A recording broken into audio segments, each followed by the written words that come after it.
Hello and welcome to Restoration DIY. In this episode I'll be making a bowl, but not just any bowl. This will be a birthday present for my mum. It will be segmental, made from cherry and purple heart with a decorative feature. As is usual, I started by cutting the timber to the correct widths for each of the 4 segmental rings. The base will be a solid piece of purple heart.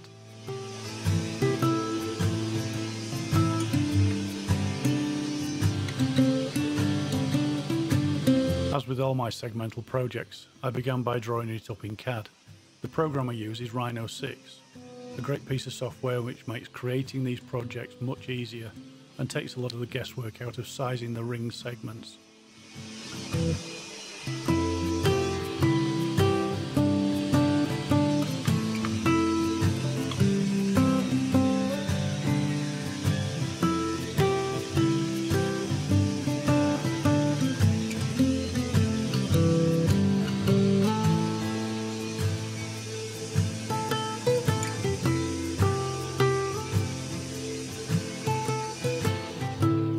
I set the mitre fence to an 80-degree angle for the rings to have 18 segments. I have been quite lucky with this setup so far on other projects, but as you will see later on, things did not work out so well this time.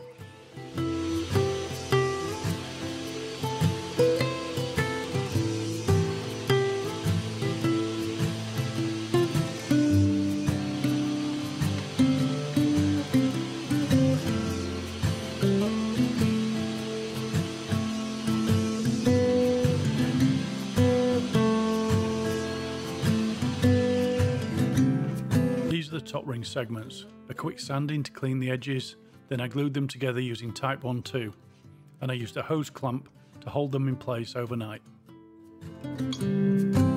This ring went together okay, no gaps between the segments, all was looking good for the rings to follow.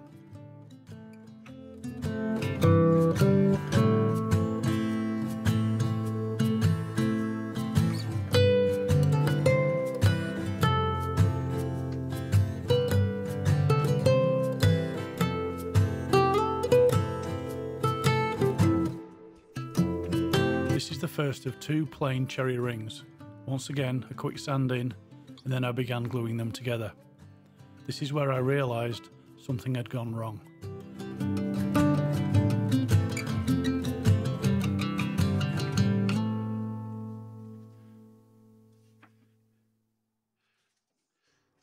When I tried to fit the last segment, it was obvious that the angles were not correct. I counted them twice to make sure I had the correct amount. 18 segments, all present and correct. This just confirmed that I had made an error whilst cutting them. I knew exactly how to deal with this, so I inserted a wood domino in opposing joints and tightened them using the hose clamp. I would have to wait until the glue dried before I could fix the problem.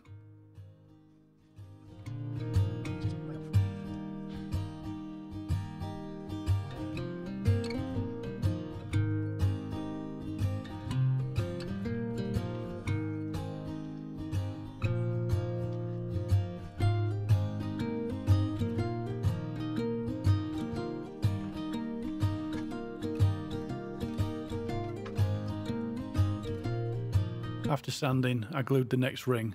I had already tried a dry fit with this one, so I knew I had the same problem. So I used the same method to get around the error.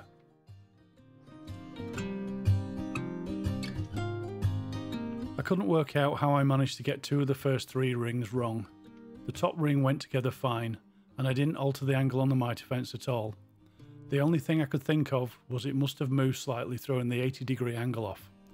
I still had the feature ring to make the next day, so I made sure I reset the mitre fence angle. With the mitre fence reset, I cut the feature ring segments and strips of purple heart to fit between each one.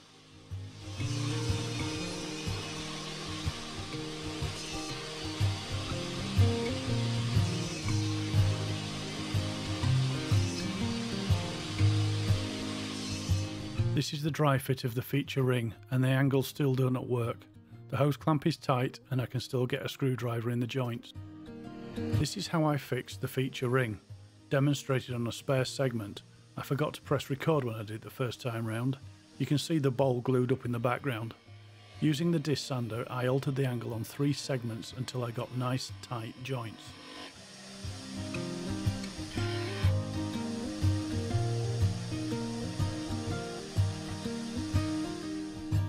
With the 3 segments nicely adjusted, I assembled the feature ring.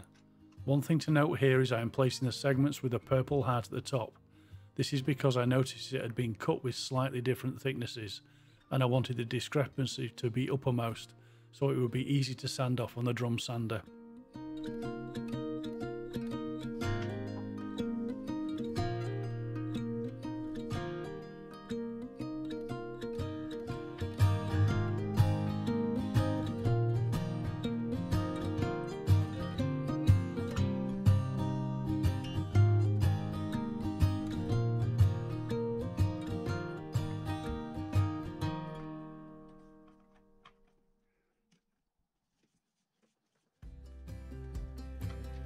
So with the glue nicely set up, I set about fixing the 2 cherry rings.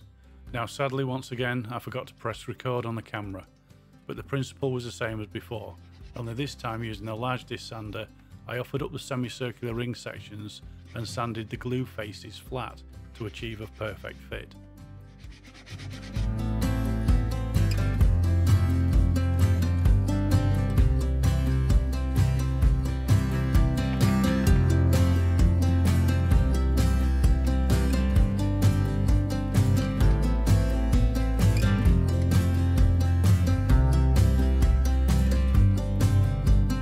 It's the next day and it's time to sand the rings flat using the drum sander. I won't dwell on this process for too long. I'm thinking I will do a separate review video in which I can go into the detail of how it operates.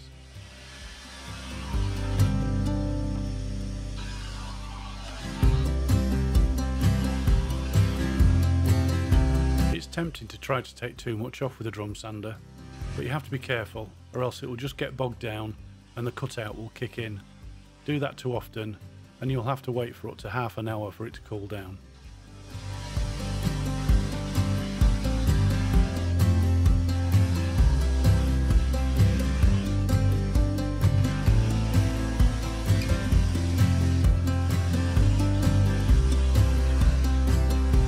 So with the sanding done, I moved on to getting the base piece roughly to shape. First I rounded it off on the bandsaw, then mounted it in the lathe and turned it down to the correct diameter, and last of all I cut the mortise.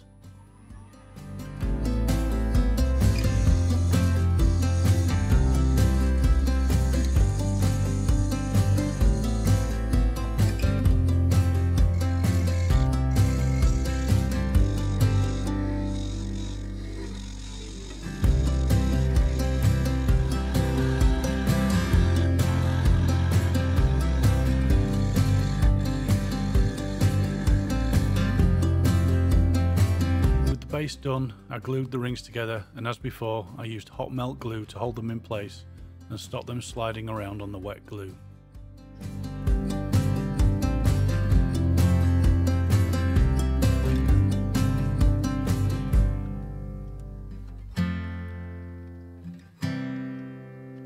The hot melt glue really has made this process much easier. I think the only thing else I need to do is find something heavy to squeeze the joints tighter. I used the 4-jaw chuck, but it's not really heavy enough.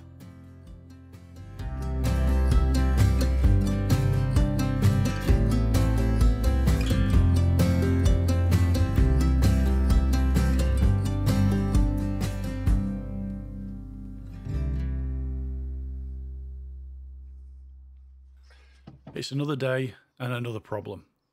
Whilst the glue was successful, I didn't centre the rings very well, and the top ring fouled the bed of the lathe. So after marking the offending part, it was back to the disc sander for a minor alteration.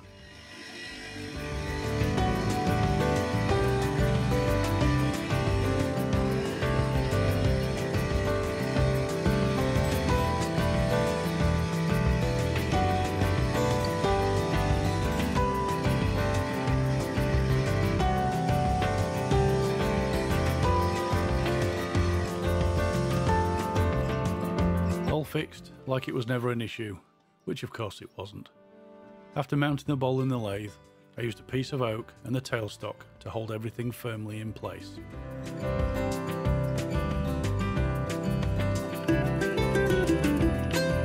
let the turning begin. I used a 3/8 bowl gouge to gently start removing material. I was going for an OG shape on the underside, and I wanted to take it steady until a lot of the weight had been taken off.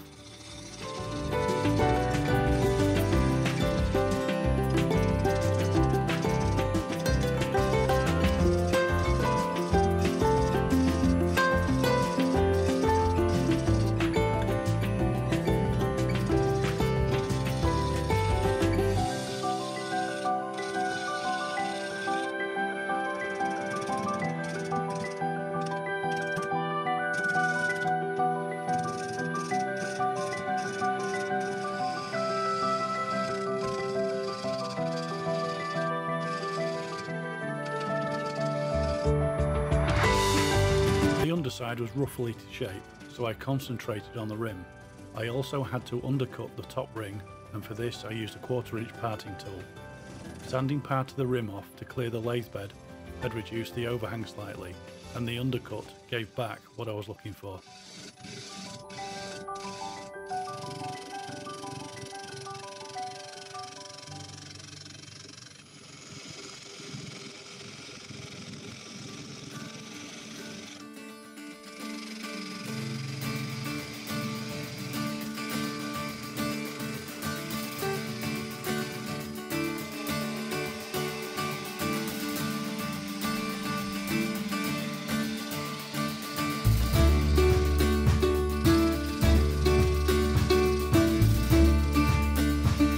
With a lot of the weight removed, I felt more confident, and out came the 1/2" bowl gouge, which I used to remove the lump in the centre. This made quick work of that, and then I could move on to fine tuning the shape with the negative rake scraper.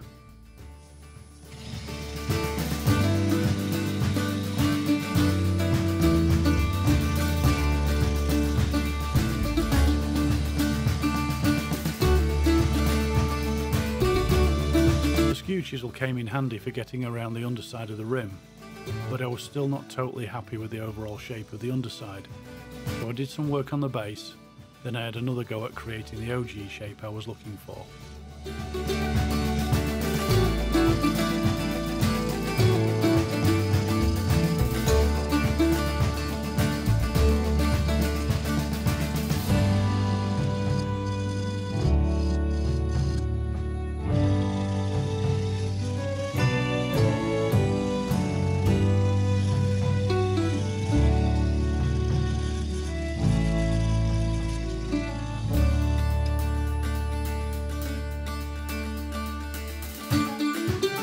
So with a lot more use of the negative rake scraper and the 1/2" bowl gouge, the bowl was finally getting to the shape I wanted. Blending the base piece into the cherry really helped. This section took me quite a while, but I think it was worth it.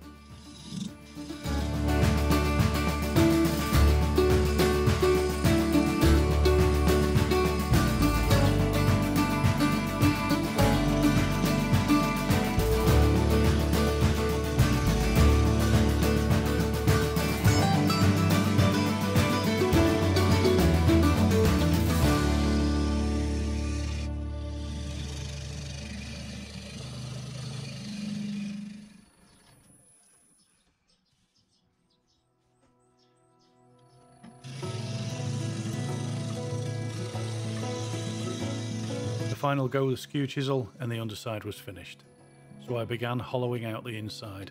This I hoped would be a much simpler process. With the workpiece firmly held between the chuck and the tailstock, I went to work with a 1/2" bowl gouge.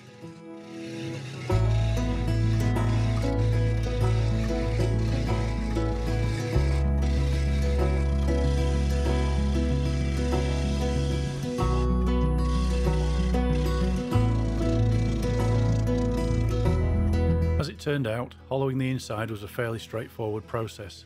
I used a number of different tools, including the 1/2" and a 3/8" bowl gouge, the skew chisel to round over the top surface of the rim, and the parting tool to get the inner diameter of the top ring nice and square.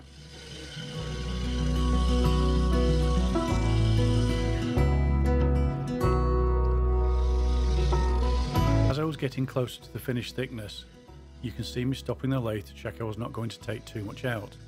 I wasn't trying to get it super thin, I wanted the bowl to have a reasonable weight when it was finished.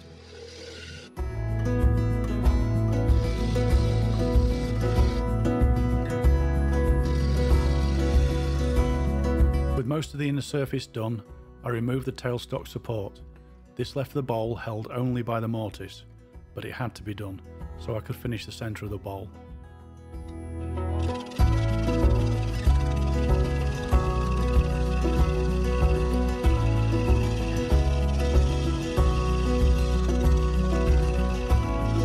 I carefully removed the excess material with the 3/8 bowl gouge, and I used the negative rate scraper to gently blend the surface, frequently stopping the lathe to check the bowl wasn't getting too thin.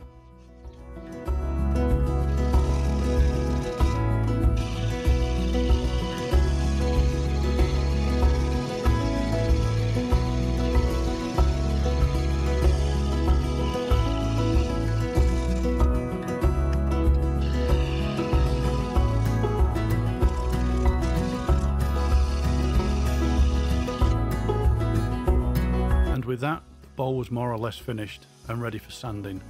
Just a bit more work to do on the rim, including a little bit more shaping on the underside.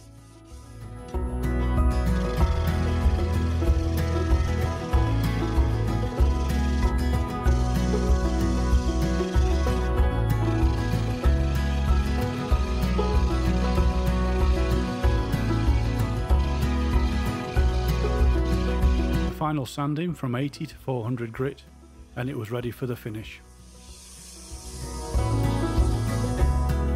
The finishing begins with denatured alcohol to clean all the fine sanding dust off the surface. Then 2 coats of sanding sealer to seal the wood grain. Followed up with fine wire wool to denib the surface.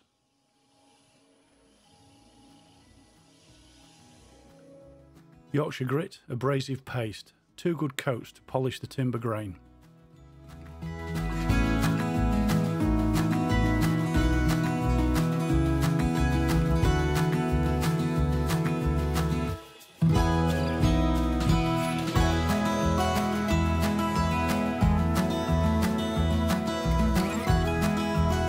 Wood wax 22, 2 coats, left for about 20 minutes between each application to provide a deep shine.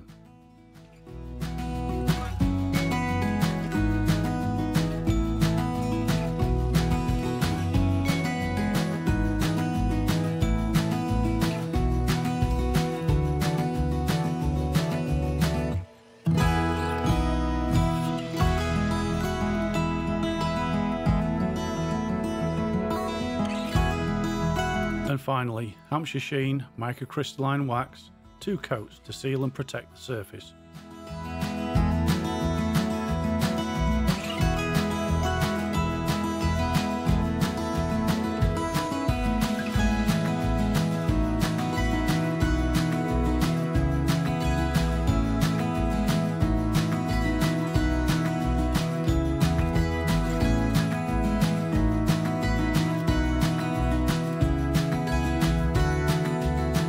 And that's it everyone, all finished.